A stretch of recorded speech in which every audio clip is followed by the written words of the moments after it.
Annonceurs, entrepreneurs, promoteurs et chefs d'entreprise, choisissez dès à présent votre meilleur partenaire média, Ideal Production. Ideal Production est basé à Cotonou au Bénin. Ideal Production, le partenaire exclusif de Sika TV en Afrique.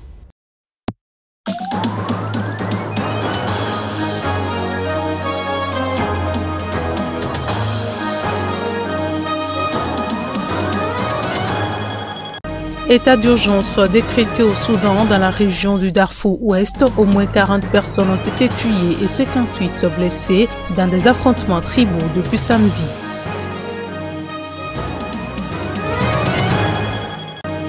En Centrafrique, l'UPC, le plus puissant groupe armé, s'est engagé à quitter la coalition rebelle. Le groupe évoque la souffrance de la population depuis le début de la crise électorale.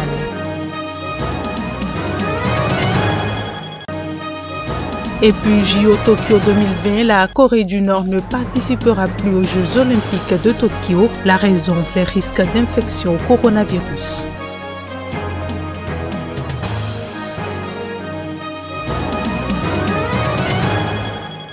Bonsoir à tous et bienvenue dans cette nouvelle édition. Au Soudan, au moins 40 personnes ont été tuées et 58 blessées dans des affrontements tribaux depuis samedi à El Geneina, capitale du Darfour Ouest.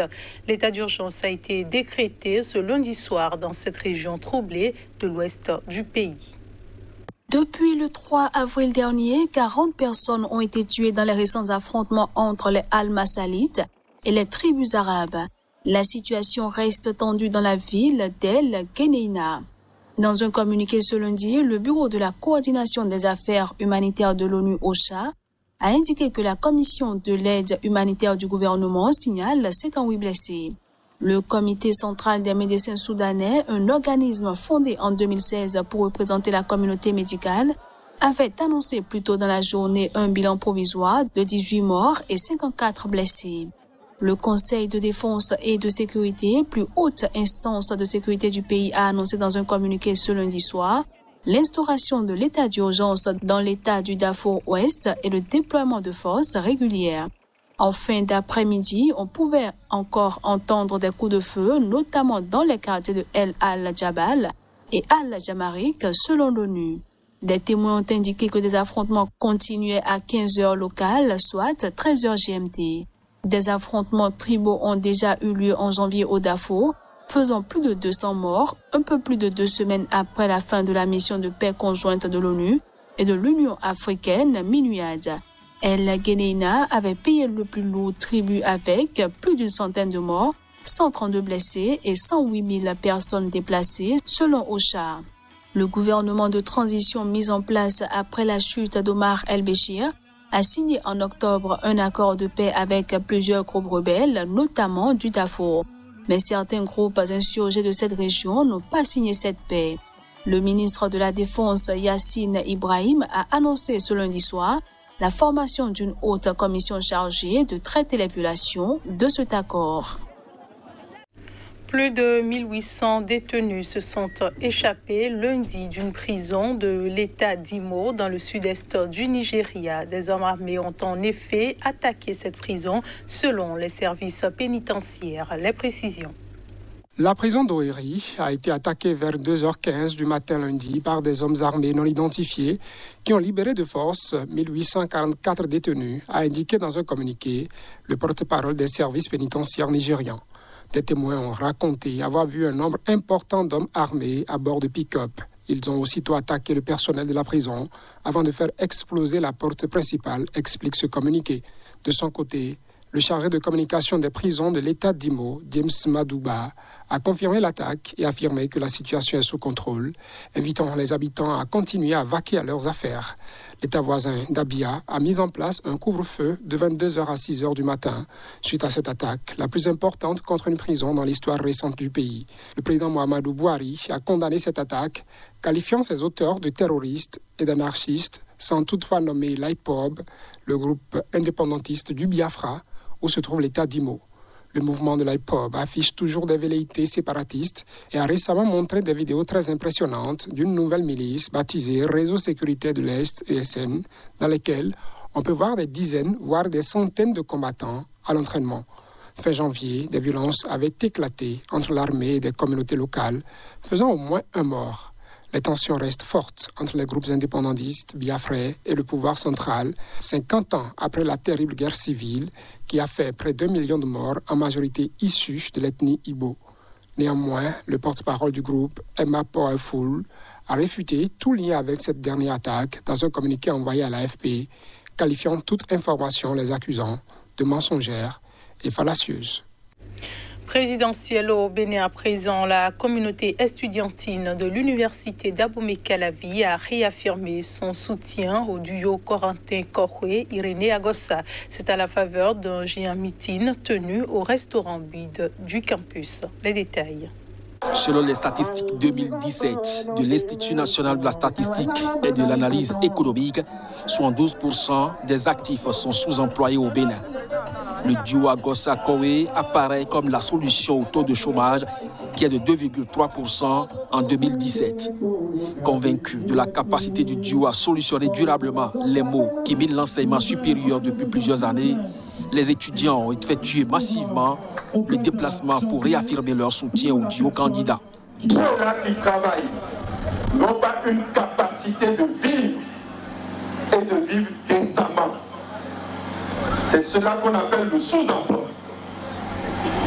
Tout régime qui se met dans une réforme, quelles que soient les réformes, et que cela ne permet pas de créer l'emploi, de lutter contre le sous-emploi, de permettre à ce que la classe moyenne se mette en place. Tout régime qui entame ces réformes est un régime simplement à bannir. Ils entendent par ce meeting acter l'alternance le 11 avril prochain.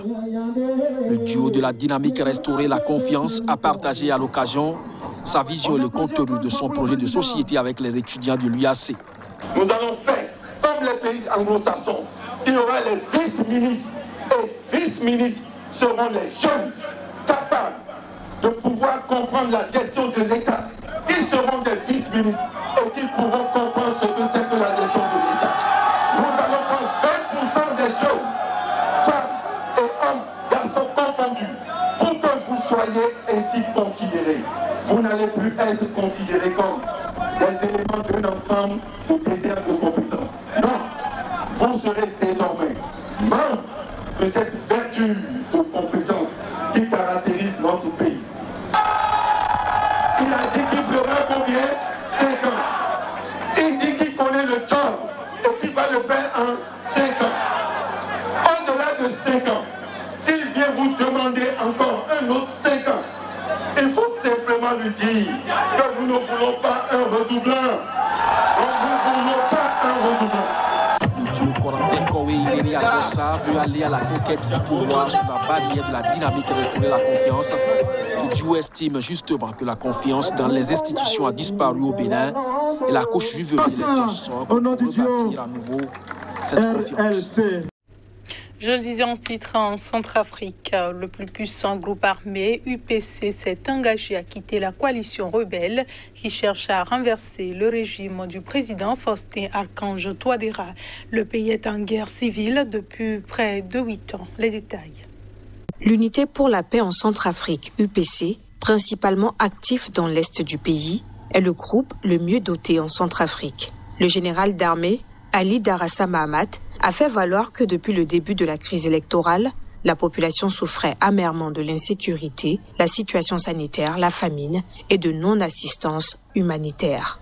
L'UPC, poursuit le communiqué, réitère son engagement dans le processus de l'accord de Khartoum, un accord de paix signé en février 2019 entre le gouvernement et 14 groupes armés, dont l'UPC. Le gouvernement centrafricain, s'il s'est dit prêt à engager un dialogue avec l'opposition démocratique, exclut pour l'heure de négocier avec les mercenaires étrangers, membres des groupes armés, comme Ali Darassa, qui est nigérien d'origine. En décembre, l'UPC avait rejoint la coalition des Patriotes pour le changement, CPC, une alliance de groupes armés qui a lancé une offensive à 2 semaines de l'élection présidentielle pour empêcher la réélection du président Touadéra, finalement reconduit à l'issue d'un scrutin contesté. Le groupe armé a participé à certains des combats les plus violents contre les forces pro-gouvernementales et les casques bleus de la mission des Nations Unies en Centrafrique. Début janvier, les membres du groupe armé UPC se sont brièvement emparés de la ville de Bangassou, dans le sud-est du pays, et ont causé la mort de 2 casques bleus le 18 janvier, dans les environs de la ville.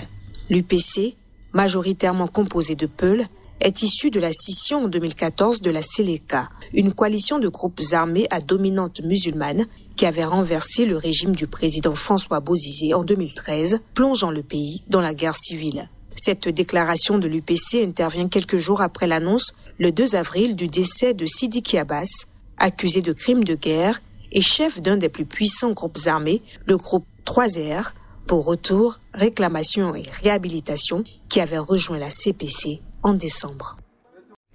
Et puis la Corée du Nord a renoncé à sa participation aux Jeux olympiques de Tokyo cet été, annoncé ce mardi le ministère nord-coréen des Sports.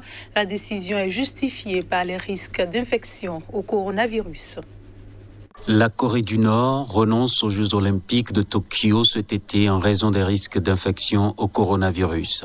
Lors d'une réunion, le comité olympique nord-coréen a décidé de ne pas participer aux 32e Jeux olympiques afin de protéger les athlètes de la crise sanitaire mondiale causée par la Covid-19. C'est ce qu'a fait savoir le service de communication du ministère des Sports de Pyongyang. La participation de la Corée du Nord, puissance nucléaire isolée du reste du monde, aux derniers JO d'hiver de Pyeongchang, en Corée du Sud, avait été un facteur décisif dans le spectaculaire rapprochement diplomatique intervenu en 2018. Kim Yo-jong, sœur du leader nord-coréen Kim Jong-un, avait assisté aux Jeux en tant qu'envoyé de son frère. Et la participation nord-coréenne avait été entourée d'une grande publicité. Le président sud-coréen Moon Jae-in avait saisi l'opportunité pour entreprendre une médiation entre Pyongyang et Washington qui avait débouché sur des sommets historiques entre Kim Jong-un et le président américain Donald Trump.